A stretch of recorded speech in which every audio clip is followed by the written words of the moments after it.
mo ba na maraming tao ang nagkakamali sa kanilang pananampalataya? Kaya ang iba, kapag dumating na ang kanilang panahon, ay huli na. May salita akong naririnig. Ang sabi, wala nang pag-asa kapag patay ka na. Ang tinutukoy dito ay ang katawang lupa mo. At maraming tao ang nakakaalam tungkol dito. Pero ang iba, binabalewala lamang nila. Para bang ang buhay ay isang laro lamang. Hindi nila siniseryoso ang buhay spiritual.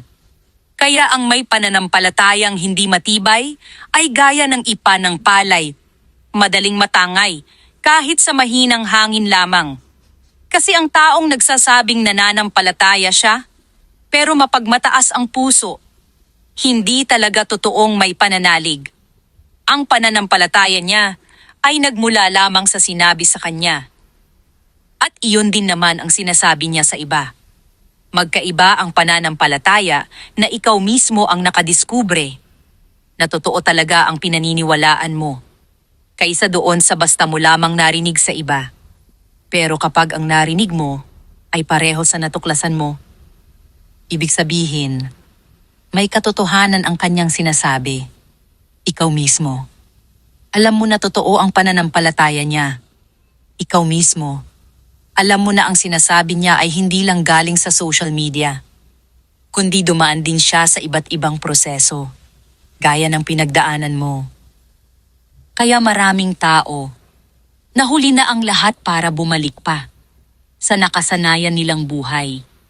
Kahit pa nagpakumbaba na ang puso nila, dahil ang katawang lupa na nila ang bumibigay.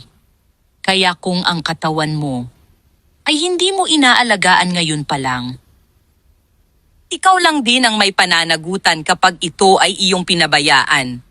Ang kapatawaran ng kaluluwa, pwedeng maibigay.